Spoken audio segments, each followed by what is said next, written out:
Assalamualaikum warahmatullahi wabarakatuh. Shalom, Om Swastiastu, Namo Buddhaya, salam kebajikan, Tabik pun. Di sini kami dari kelompok 8 struktur data akan menjelaskan tentang cakram Hanoi beserta kodenya dan ilustrasinya. Sebelumnya, perkenalkan saya Fadil Prasetyo dengan NIM ujung 048. Oke, perkenalkan nama saya Josia Pesa lagi dengan NIM 085. Perkenalkan, nama saya Nadia Carana dengan NIM 123450019. Dan saya Malika Zara Salsabila dengan NIM 123450090. Oke, pada tugas kelompok kali ini yang akan kami buat adalah permainan menara Hanoi yang terdiri dari 3 tiang dengan beberapa cakram yang berbeda ukurannya. Tujuan dari permainan ini adalah memindahkan seluruh cakram dari tiang pertama ke tiang ketiga dengan aturan-aturan tertentu. Aturan-aturan tersebut yaitu cakram hanya boleh dipindahkan satu pada satu waktu. Lalu cakram yang lebih besar tidak boleh diletakkan di atas cakram yang lebih kecil. Yang terakhir, boleh menggunakan tiang kedua sebagai tempat perantara. Menara Hanoi yang terdiri dari 3 tiang A, B, C, dan 3 cakram dari yang terbesar hingga terkecil dipindahkan. Jadi saya akan menjelaskan kode untuk cakram Hanoi yang telah kami buat. Di sini pertama kita akan membuat kelas bernama Hanoi dan memasukkan parameter yang berisi N, asal, tujuan, dan tiang. Lalu kita akan menginisialisasi stack. Dalam stack tersebut kita isi dengan parameter tadi yang telah kita buat.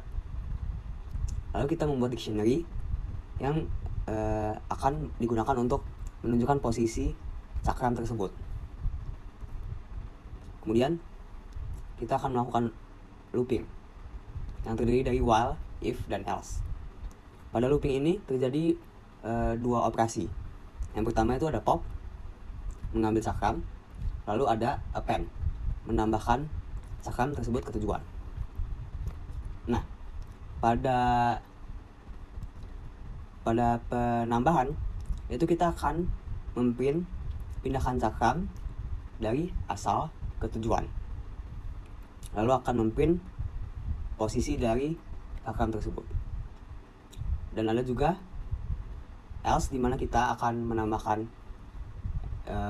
cakram satu dari tiang ke tujuan, lalu memindahkan cakram lainnya dari asal ke tujuan, dan memindahkan cakram lainnya juga dari asal ke tiang. Tiang ini kita gunakan sebagai bantuan saja untuk mencapai tujuan utama kita, yakni memindahkan cakram dari tiang utama, yakni di posisi ini itu A, kemudian ke tiang tujuan yaitu C. Nah, setelah itu kita akan membuat print untuk mendapatkan output. Di sini ketika print itu dijalankan, dia akan memunculkan status di manakah letak cakram tersebut, isi dari tiap tiang-tiang yang ada. Kemudian tahap terakhir kita memanggil kelas itu kembali. Jika di-run, hasilnya akan seperti ini.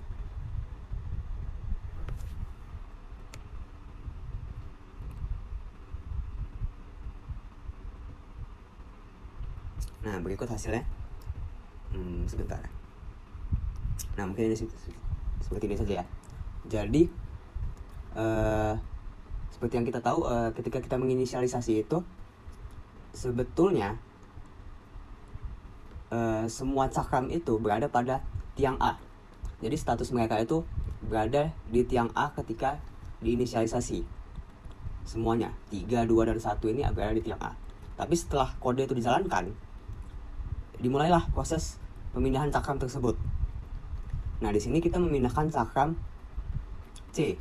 cakram 1, maaf. Jadi yang kita pindahkan ini adalah cakram terendah.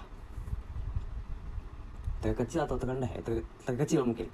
Nah itu ke C. Yang kemudian pada proses kedua itu kita memindahkan cakram yang sedang dari A ke B.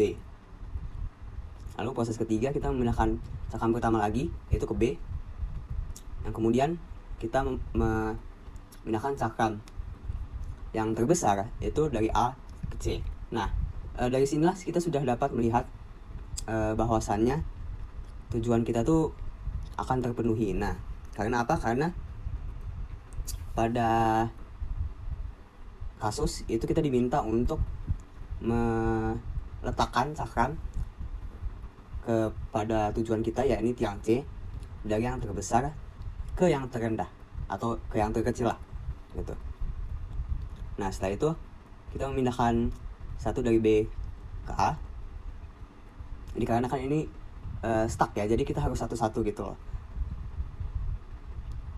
Nah kemudian tahap sebelum terakhir ini kita memindahkan cakram 2 yang sedang tadi dari B ke C, dan tahap terakhir kita memindahkan cakram terkecil dari A ke C. Nah yang membuahkan hasil yakni semua cakram tadi ada di tiang C berurutan dari yang terbesar dan terkecil. Oke, untuk ilustrasi dan langkah-langkah, jadi cakramnya ini ada 3, yaitu C1, C2, dan C3. Dan untuk tiangnya juga ada 3, yaitu tiang A, tiang B, dan juga tiang C. Jadi langkah awalnya itu cakram C3 berada di tiang A, cakram C2 berada di atasnya, dan cakram C1 berada paling atas. Langkah pertama, pindahkan cakram C2 dari tiang A ke B.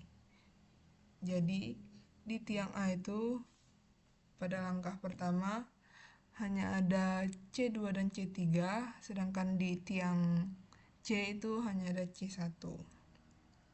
Langkah kedua, pindahkan cakram C2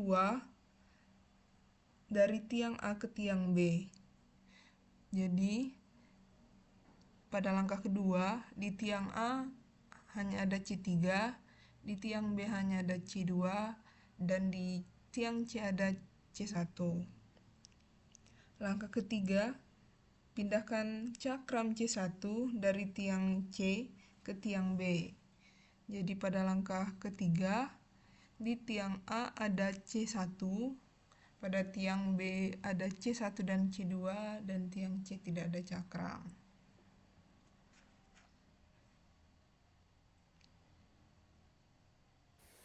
Lanjut ya. Ya. Nah, untuk pada langkah keempat, pindahkan cakram C3 dari tiang A ke tiang C.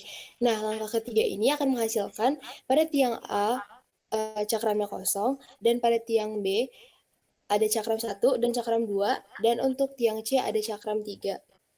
Nah, untuk langkah kelima, pindahkan cakram C1 dari tiang B ke tiang A. Nah, untuk langkah kelima ini akan menghasilkan pada tiang A terdapat cakram 1, pada tiang B terdapat cakram 2, dan pada tiang C terdapat cakram 3. Nah, untuk langkah keenam, pindahkan cakram C2 dari tiang B ke tiang C. Nah, langkah ke-6 ini akan menghasilkan tiang A dan tiang B akan kosong, dan untuk tiang C akan menyimpan cakram 1, cakram 2, dan cakram 3. Nah, untuk langkah ke-7, pindahkan cakram C1 dari tiang A ke tiang C. Nah, ini akan menghasilkan tiang A dan tiang B itu kosong, dan tiang C berisi cakram 1, cakram 2, dan cakram 3. Dan di mana permainan Hanoi ini, kita mendapatkan kesimpulan bahwa permainan menara Hanoi ini yang memiliki 3 cakram dan 3 tiang dapat diselesaikan dalam 7 langkah menggunakan algoritma rekursi. Sudah.